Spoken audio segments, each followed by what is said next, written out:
Corporate treasuries overflowing with cash. Why are American businesses stockpiling so much money? Joining us for this week's Smith Business Close-Up is Progyan Basu, Tyser Teaching Fellow of Accounting and Information Assurance. Dr. Basu, thank you for being with us. Thank you for inviting me, Jeff. It's a pleasure being here. Good to have you. How big a trend would you say this is? Is this more than a blip statistically looking back? I think it's a pretty big, pretty significant change. Jeff, I have looked at the top 30 U.S. companies, and from the Dow Jones Industrial Average, these are household names, companies that we are all familiar with. And I've looked at their cash balances for the most recent year and compared them to the previous year. And I find on an average, this is an average for the 26 companies, I deleted the financial companies, the increase in cash balance is between 30 and 40%. It depends on whether you take the cash as a percentage of their total assets, when it's about 30%.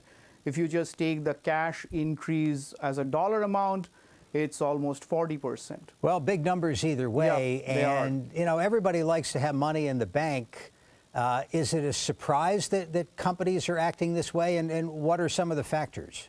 Well, I think it basically is a reflection of the inherent uncertainties in our economy. I think what is happening is companies are not sure what the economy is going to be in the next couple of years. So they are kind of stockpiling cash, kind of sitting in the sidelines, waiting to see what happens in the economy before they make investments for future growth and expansion. I think that's how I read the numbers.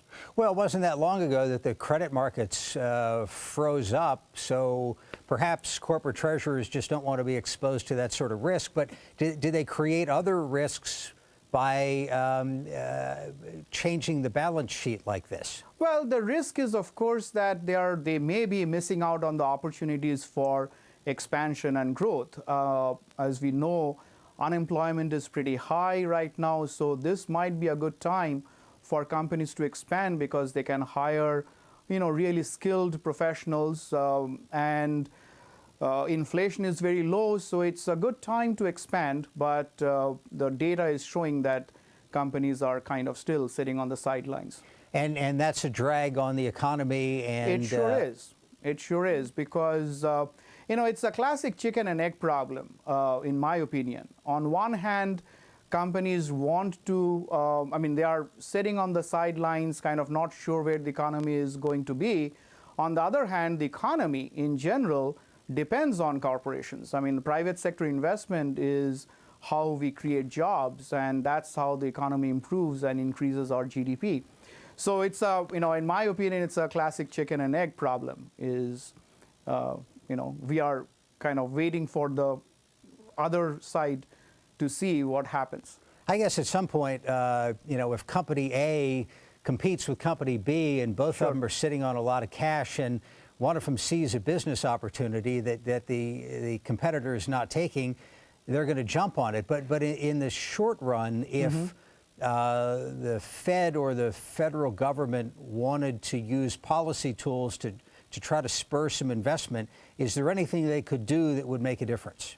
I don't know if there is anything they can do. It's up to the companies to decide how they want to use their cash. As you know, the interest rates are at historical low levels. So it's not like they're making a lot of money by keeping the cash in the sidelines. At some point they will realize is all this cash that they have is probably not being used to generate returns, which is ultimately what all corporations are trying to do, right?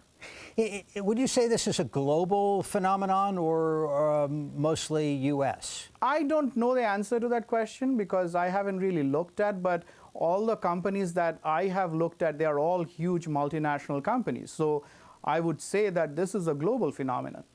And as it relates to the U.S. companies. Right, and you looked at mostly big companies, I guess, but do you have any sense of whether small and mid-cap companies are approaching things the same way? I haven't really looked at small and mid-cap companies. I intend to do that.